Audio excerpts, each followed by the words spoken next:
Hello good morning class +2 कैसे हैं भी आप।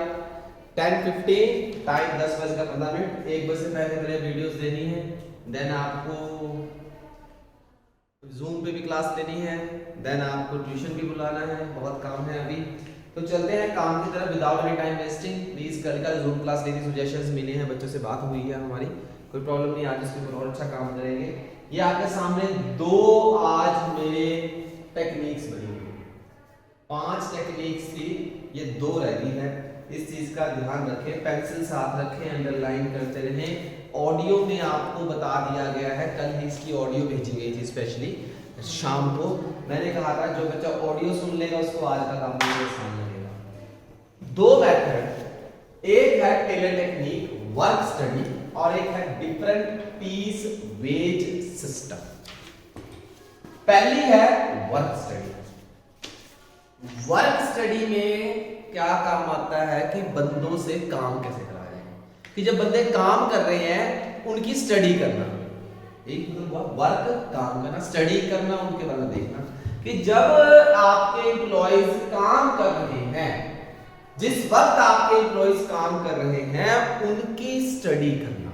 उनकी स्टडी करने के लिए मैंने सामने बना रखा है work study is equal to fatigue study plus method study plus time study plus motion study.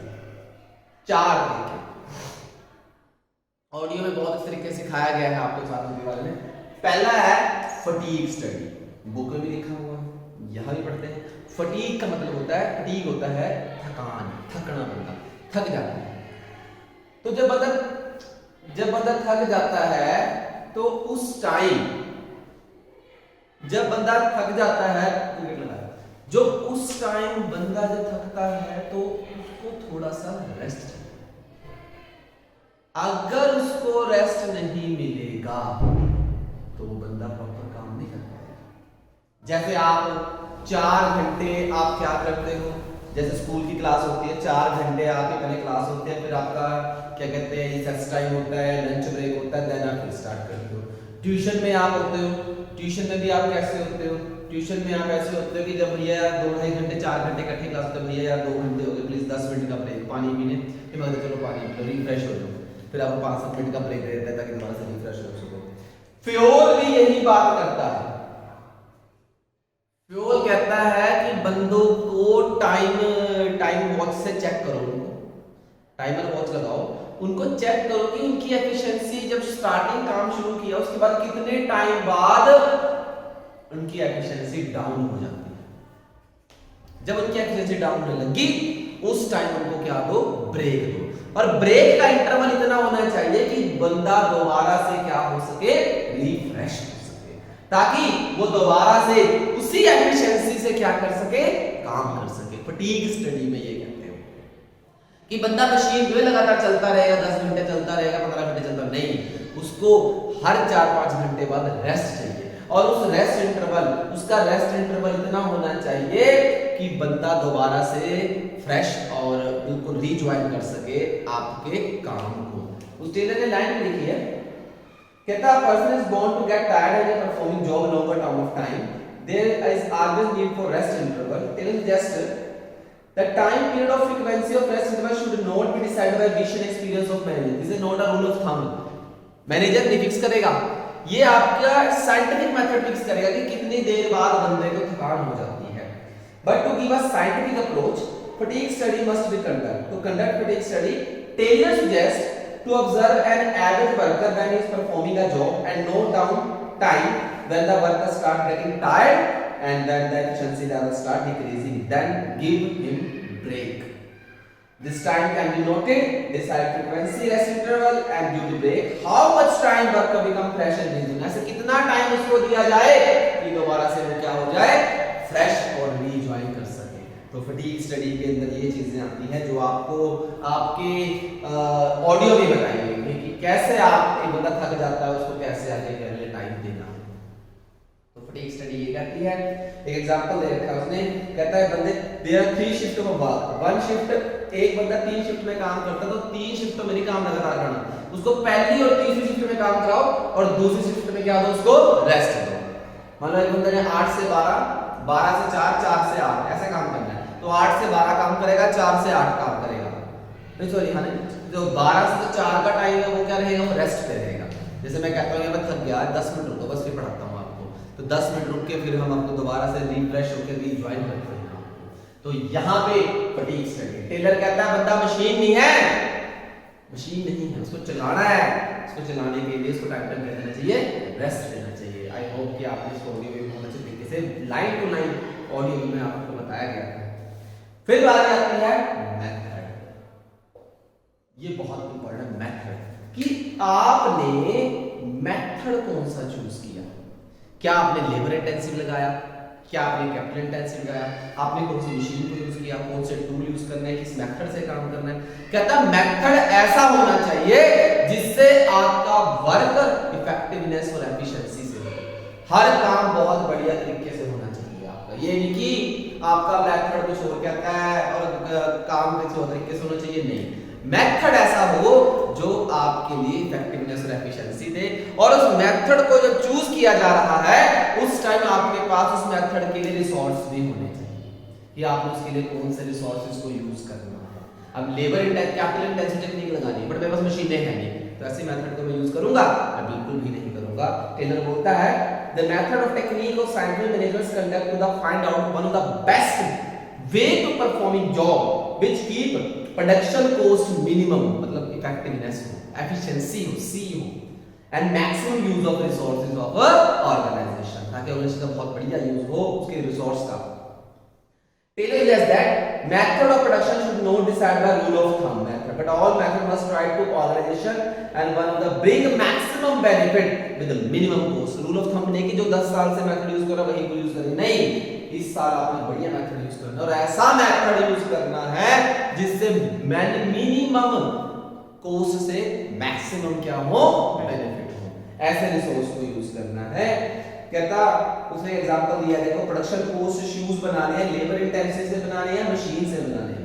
अब वो हाथ से बनाने में टाइम लगेगा, मशीन से बनाने को कम टाइम लगेगा, लेकिन मशीन से बनाने के लिए आपको मशीनें भी होनी चाहिए, लेबर से काम करने चाहिए आपके पास लेबर भी होनी चाहिए, हर चीज आपके पास होनी चाहिए।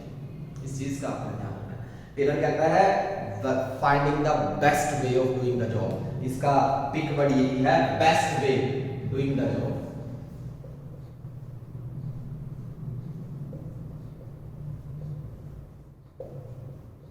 बेस्ट वे, हमने कीवर्ड्स में पहले ही लिखा हुआ पॉइंट है, कीवर्ड्स में पहला पॉइंट है best way, finding the best way of doing the job. ठीक है, फिर बारी आती है थर्ड, सबसे आसान, टाइम स्टडी। जब आप एक बार चीज को ऑडियो में पढ़ लेते हैं तो आपको समझ आना शुरू हो जाता है, अगर आप ऑडियो नहीं पढ़ेंगे तो आपको समझ नहीं आएगा, क्योंकि मैं वहां लाइन टू लाइन बोलता हूं, यहां मैं उसको सारे बस ऊपर से निचोड़ से बता देता हूं कि हाँ ऐसे हुआ है, इस चीज का ध्यान रखें। तो प्लीज ऑडियो जरूर सुनी जाए, ठीक है जी। तीसरा है आपका टाइम स्टडी। टाइम स्टडी क्या होती है? टाइम स्टडी एक ऐसी स्टडी होती है जिसके अंदर ये चेक किया जाता है कि बंदे ने टाइम पे काम किया कि नहीं। उस टाइम को फिक्स किया जाता है कि ये बंदा इस दिन में इतने टाइम में ये यूनिट बना देगा, वो 1 घंटे में 10 यूनिट बना सकता है, तो उसका टाइम ऐसे फिक्स करना है कि वो 10 यूनिट 1 घंटे में बना दे। अगर वो 1 घंटे में 10 यूनिट नहीं बनाएगा तो वो एफिशिएंट नहीं, ये चेक किया जाता है। टाइम ऐसा होना चाहिए जिससे जज किया जा सके कि ये बंदा एफिशिएंट है या ये बंदा एफिशिएंट नहीं है। यहाँ पे स्पेशली उसने बात की है, कहता this technique of time study determine the objective of time study are the standard time required to perform a job. हर एक जॉब के लिए एक स्टैंडर्ड टाइम होना चाहिए कि ये स्टैंडर्ड टाइम पे आपको ये काम करना है, कि आप ये काम करने के लिए 8 घंटे दिए जाते हैं। Set the standard target for work. अब 8 घंटे टाइम दे दिया, उस 8 घंटे का टारगेट क्या है कि आपको 10 यूनिट बनानी है। कितनी यूनिट बनानी है? 10 यूनिट बनानी है। And then determine the number of worker required to perform a job. कितने बंदे उस 8 घंटे में 10 यूनिट को बना सकते हैं। And next category efficient and inefficient. उसमें से ऐसे कौन है जिन्होंने बहुत बड़े तरीके से काम कर दिया, वो तो एफिशिएंट है। जिन्होंने ऐसा काम नहीं किया वो कौन है? इनएफिशिएंट। ये देखना है कि जब टाइम आपने दिया तो कौन एफिशिएंट है, कौन एफिशिएंट नहीं है, ये चीज आपने जरूर ध्यान रखनी है। तो टाइम डिसाइड करता है। अगर मैं कहता हूँ कि 1 घंटे का टेस्ट है तुम्हारा ट्यूशन में भाई, तो 1 घंटे में जो बच्चा कर जाएगा उसको पूरा नंबर आ जाते हैं, जो नहीं करता उसको प्रॉब्लम आ जाती है। इस चीज का ध्यान रखना है, वहां उस बच्चे को प्रॉब्लम आ जाती है जब टाइम पे वो पूरा काम कंप्लीट नहीं करेगा। तो हमें चाहिए कि बंदा टाइम पे कंप्लीट करे। अब 1 घंटे का टेस्ट 40 नंबर का आपका रखा जाए, और अगर आप 1 घंटे उसको पूरा करोगे तो 40 में से नंबर आएंगे। आपने करा ही 30 नंबर का, टाइम पे पूरा नहीं किया, तो मतलब आपका एफिशिएंट और इफेक्टिवनेस नहीं होगी। ये चीज आपने ध्यान रखना है, ये चीज आपने ध्यान रखनी है। एंड देन नेक्स्ट उसमें आगे एक बात भी लिखी है ऊपर पहले में, Taylor suggest that the time required to perform the job should not be decide the institutions या विश ऑफ मैनेजर, कि मैनेजर भी फिक्स करेगा टाइम को, वो आपका टाइम फिक्स होता है साइंटिफिक से, साइंटिफिक अप्रोच से।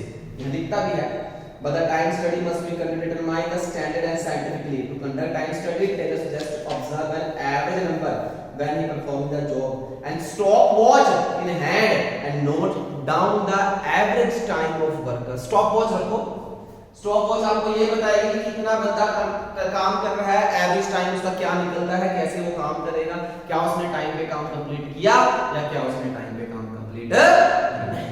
ये चीज आपको यहाँ पे ध्यान रखी जाएगी, ठीक है। तो टाइम स्टडी, सबसे इंपॉर्टेंट मोशन स्टडी, सबसे इंपॉर्टेंट है आपकी मोशन स्टडी। मोशन होता है हिलना जुलना, मोशन होता है हिलना और जुलना। अब एक बंदा मशीन पे बैठा है, वो मशीन चला रहा है, मशीन के साथ टेबल जिस पे बैठ के मशीन को ऑपरेट कर रहा है, और उसने टेबल के नीचे फर्श पे अपना टूल किट रखी हुई है, मशीन को ऑपरेट करता है, बैंड होता है, नीचे झुकता है, फिर मशीन का टूल उठाता है, फिर लगाता है, फिर थोड़ी देर में फिर बैंड होता है, फिर झुकता है, फिर लगाता है, या दूसरे टूल उसके 2 फीट दूर पड़े उठता है, टूल लेके आता है, फिर लगाता है, फिर बैंड होता है, फिर नीचे से लगाता है, फिर उठा के लेके आता है, ऐसे करते करते वो काम करता है। तो मतलब उसको 2 तरीके हैं, पहले तो ये कि चलता रहेगा, ऐसे बैंड हो रहा है, या 2 फीट से दूर पड़ा जो उठा के लेके आ रहा है, या दूसरा क्या है, एक टेबल और रख ले, साथ में अपने एक टेबल और रख ले, और उस टेबल पे दोनों टूल किट रख ले, फटाफट ऐसे लगाया गया, उठाता गया, लगाता गया, उठाता गया, लगाता गया। तो फायदा कहां है, जब उसने टेबल साथ में रखा, इससे उसका मोशन जो अननेसेसरी था वो क्या हो गया, कम हो गया।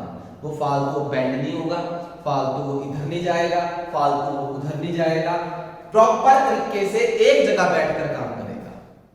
टेलर ने भी यही कहा।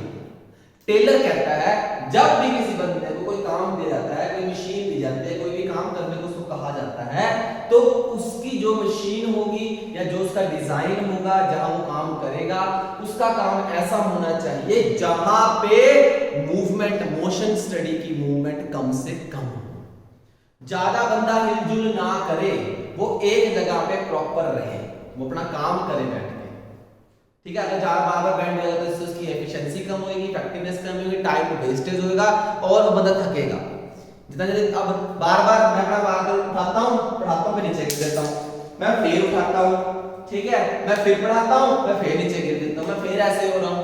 ऐसा करते करते करते करते मैं तो अगर 1 घंटे में 50 बार नीचे बैंड हो रहा हूं तो मैं थक गया, अगली क्लास में लाइक ही पढ़ा। तो मैं क्या करता हूं, मेरे साथ में टेबल रखा हुआ दिख रहा होगा, ये देखिए मैंने हाथ रखा है यहां पे, ठीक है, फिर मैं साथ में टेबल पड़ा है उसको देख वहां पे रखता हूं कि जब जरूरत पड़ती है यहां से उठाया शुरू हो गया, यहां से उठाया फिर रखा शुरू हो गया, यहां से उठाया फिर रखा शुरू हो गया। तो मोशन स्टडी में टेलर ने स्पेशली इस चीज पे बात ध्यान दिया है कि भाई जो आपका टूल्स है और जो मशीन है, जहां काम करने का प्लेस है, वो इस तरह से होना चाहिए कि आप ज्यादा बैंड वगैरह ना हो, ज्यादा हिलजुल ना हो। ये चीज वो आपके साथ कहता है। तो लिखता भी है, तो scientific technique of motion study conduct the objective of the motion study determine the movement of worker when he performing the job, difference between productivity and unproductive movement. कितनी वो अनप्रोडक्टिव मूवमेंट करता है, ट्यूशन बैठे होते हो आप, unproductive movement बहुत सारे कर रहे होते हैं, 75 नंबर दीपक यही कर रहे होते हैं, पीछे बैठे कई बार इधर कभी उधर देखा, भैया पढ़ा रहे कभी इधर देखा, कभी कभी पेन नीचे गिर गया, कभी इसको छेड़ दिया, कभी इसको छेड़ दिया। ये क्या है, इससे अनप्रोडक्टिविटी मूवमेंट्स बोलते हैं, प्रोडक्टिविटी मूवमेंट्स नहीं बोलते इसे। to for cutting down unproductivity wasteful movement, cutting down कर दीजिए, कम कर दीजिए wasteful movements and to design suitable equipment to minimize the unproductive movement, कि अपने इक्विपमेंट्स को, अपने टूल्स को इस तरह से डिजाइन करके रखो ताकि अनप्रोडक्टिविटी मूवमेंट कम से कम हो सके।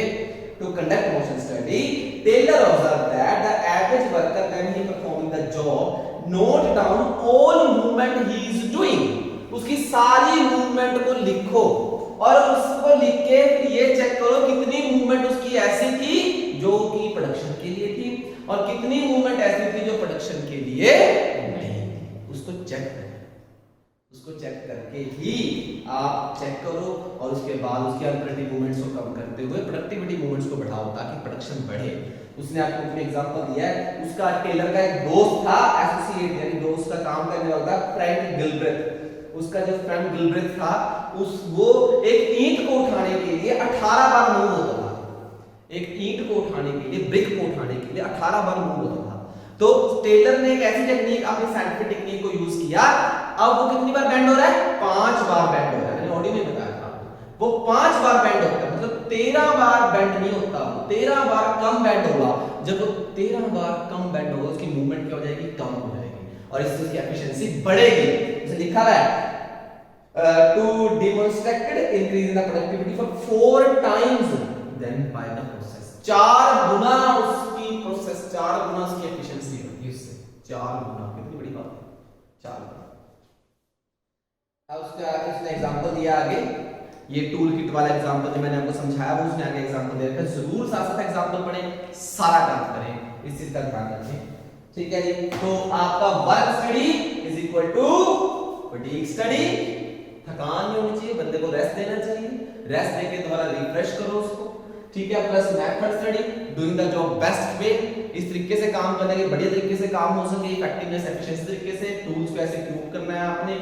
और टाइम स्टडी, टाइम पे होना चाहिए, टाइम दो, स्टैंडर्ड फिक्स करो, इतने घंटे में इतने दिन में आपने काम करना है जिससे बंदे की इफेक्टिवनेस और एफिशिएंसी का पता चले। एंड नंबर 4 मोशन, हिलजुल, बेस्ट मूवमेंट एक्टिविटीज को खत्म करो और बेस्ट मूवमेंट एक्टिविटीज को रखो। ठीक है, इसको उसके एग्जांपल दिया है। तो ये आपका एक टेक्निक होगी वर्क स्टडी। वर्क स्टडी पूरी लिखने को नहीं आती, इसके बीच में से केस बनेगा, इसके बीच में से केस स्टडी बनती है और केस से सबसे ज्यादा बनती है 2 की, फटीग की और मोशन की। फटीग की और मोशन स्टडी की केस स्टडी पेपर में बहुत बार आती है। मोशन स्टडी तो आप यहाँ बहुत बार करते ही हो, नेसेसरी मूवमेंट्स बहुत है आपकी यहाँ बैठ के। ठीक है, जैसे दीपांशु कहता है भैया पानी पी लो जी, पानी पी लो, मैं तो रेस्ट करना है, पानी पी लो 2 मिनट लग जाएंगे पानी पीने में। ये अनप्रोडक्टिविटी मूवमेंट्स हैं आपकी। ठीक है जी। And then next very important different piece wage system.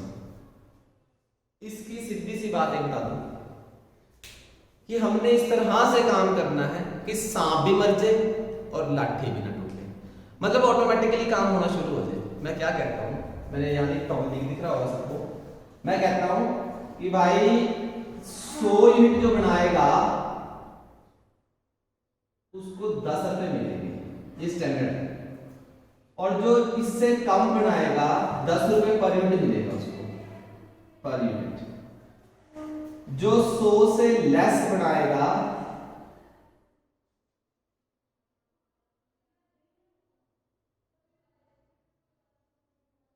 Less than 100, उसको मैं 8 रुपए पर यूनिट से दूंगा पैसा। और जो बंदा मोर देन 100 बनाएगा उसको 12 रुपए पर यूनिट से दूंगा पैसा। ठीक है। अब मिस्टर राम है, राम ने 100 यूनिट बनाई। राम ने कितनी बनाई? 100। तो मैंने उसको 100 इंटू 10, मैंने उसको 1000 रुपए दे दिए, जायज है। फिर बारी आई शाम की। शाम ने 80 यूनिट बनाई, 80 बनाई तो मैंने उसको 8 रुपए के हिसाब से दे दिए, 640 रुपए। फिर बारी आई मोहन की। मोहन ने 130 यूनिट बनाई तो मैंने उसको 12 के हिसाब से दे दिए, 12 0 12 36 बच गया, 3 12 में 1560 रुपए। एक काम के पैसे हर बंदा अलग अलग ले रहा है, उसी काम के राम ले रहा है 1000 रुपए, उसी काम के श्याम ले रहा है 640 रुपए, उसी काम के मोहन ले रहा है कितने 1560 रुपए। तीनों बंदे उसी काम के अलग अलग पैसे ले रहे हैं। क्यों? क्योंकि उसने टारगेट से कम किया, उसने टारगेट से ज्यादा किया, उसने टारगेट जितना किया। तो टेलर ने कहा चुपचाप ऐसे बैठ जाओ, रूल अप्लाई कर दो ये वाला, ऑटोमेटिकली अपने आप काम होगा, अपने आप। तुम बस बैठो तमाशा देखते रहो। मैंने नोटिस बोर्ड पे लगा दिया कि भाई जो बंदा 100 यूनिट बनाएगा उसको 10 रुपए मिलेंगे, जो उससे कम बनाएगा वो 8 रुपए के हिसाब से मिलेगा, जो ज्यादा बनाएगा उसको 12 के हिसाब से पैसे मिलेंगे। ठीक है, तो अब हमें सुपरविजन, उनको देखने की बिल्कुल जरूरत नहीं है, उनको सुपरवाइज करने की कोई जरूरत नहीं है, ऑटोमेटिकली खुद ब खुद काम करते रहेंगे भाई। हाँ वो ज्यादा पैसा, अब देखो शाम है, शाम को लगेगा कि मुझे कम पैसा मिल रहा है, इसको देखो कितना ज्यादा मिल रहा है, तो वो क्या करेगा, बढ़िया एफिशिएंसी से काम करेगा, अपने आप ही काम करेगा, काम अपने आप आगे जाएगा, हमारी प्रोडक्शन बढ़ जाएगी। राम भी सोचेगा मोहन को ज्यादा मिल रहा है तो मैं भी ज्यादा करूंगा, मैं स्टैंड जितना क्यों करूं, मैं ज्यादा बढ़ाऊंगा, मैं ओवर टाइम लगाऊंगा, कुछ भी करूंगा। तो आपको वहां पे सुपरविजन करने की कोई जरूरत नहीं है, ऑटोमेटिकली काम होना शुरू हो जाएगा। जब भी मैं ये टॉपिक लिखने को दूं, मैं रिपीट कर रहा हूं, जूम पे आके जूम करके आपने जूम कर ली मैंने अपनी फोटो, जब भी मैं आपको ये टॉपिक लिखने को दूं तो मुझे एक एग्जांपल जो आपकी बुक में बना है या अपने तरीके से कुछ भी आप उसका एग्जांपल जरूर बना के लिखेंगे। ये ध्यान रखना, तभी नंबर मिलेंगे कि डिफरेंट पीस वेज सिस्टम, हर बंदे को उसकी कैपेबिलिटी, उसकी एफिशिएंसी के अकॉर्डिंग पैसे दो तो बंदा काम करे। सरकारी बंदे को नहीं मिलता है ऐसा, प्राइवेट को मिलता है ऐसा, उनको बोनस मिलता है, प्रमोशन मिलती है, सरकारी तो करो ना करो तनख्वाही आनी है उनकी, तो ये चीज होती है। तो पढ़ता हूं, the scientific technique of different piece rate system emphasizes the paying different rate of wages efficient and inefficient employees. The technique that different pay system insists on, number 1, paying a different rate of wages of efficient and inefficient employees. Extra wages paid to efficient will motivate them to remain efficient. उनको efficient करेंगे, अपने आप बढ़ाएंगे। Extra wages paid to efficient employees will motivate inefficient employees to come in category of efficient employee. कि जब हम efficient बंदे को ज्यादा पैसे देंगे ना तो ऑटोमेटिकली जो इनएफिशिएंट है वो भी अपना रंग बदलना शुरू हो जाएगा। भाई उसको ज्यादा पैसे मिल रहे हैं, मुझे क्यों ज्यादा पैसे मिल रहे हैं, मैं भी काम करूंगा। आगे क्या आता है, when payment is given according to number of units automatically production will maximum। उसने एग्जांपल दिया है, कहता 10 यूनिट बनानी है और आपको 50 रुपए मिलेंगे, 500 मिलेंगे, जो 12 बनाएगा वो 60 मिलेंगे और जो 40 बनाएगा, जो 8 बनाएगा वो 40 मिलेंगे। तो देख लीजिए, एक के बने आपके 500 रुपए, एक के बने 720 रुपए और एक के बने 320 रुपीस। तीनों के अलग अलग पैसे बने, तो जो 320 ले रहा है वो लेगा, मैं तो कमा सकता हूँ, वो बढ़िया तरीके से काम करेंगे। तो different wages will motivate the worker become efficient and earn more। इसका पिक वर्ड दिया है स्ट्रॉन्गेस्ट मोटिवेटर, सबसे बेस्ट मोटिवेटर है।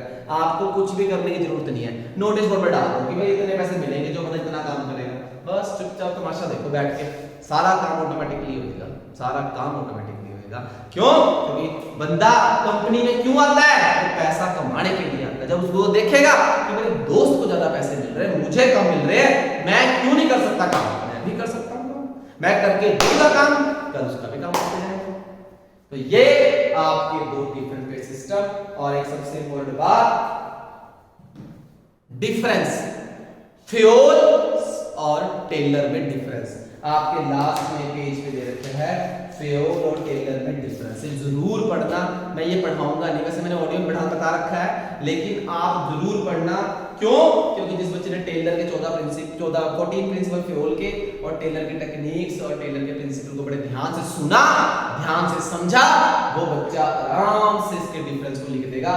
नो के नो डिफरेंस विद बेसिस आपको पता होनी चाहिए, क्योंकि पेपर में डिफरेंस जरूर आता है और मैं जरूर दूंगा टेस्ट में, ध्यान रखना। तो आपका बिजनेस का ये चैप्टर यहाँ खत्म हुआ। अब आप ये कहेंगे भैया फीचर्स और इंपॉर्टेंस रहेगी। बच्चों, बीच फीचर और इंपॉर्टेंस एक ऐसी चीज है जिसके लिए आपको प्रिंसिपल टेक्निक्स पूरे प्रॉपर तरीके से पहले आने चाहिए। तो इसीलिए एक बार दोबारा रिवीजन करवाएंगे, जब ट्यूशन में आ जाओगे देन मैं फीचर और इंपॉर्टेंस पे करवाऊंगा। ठीक है, ख्याल रखें 10:40 हो रहे हैं मेरे पास, और इस लेक्चर को रिकॉर्ड करने के बाद 1 बजे से पहले आपके पास एडमिशन और पार्टनर का क्लास भी शुरू हो जाएगी। ख्याल रखें।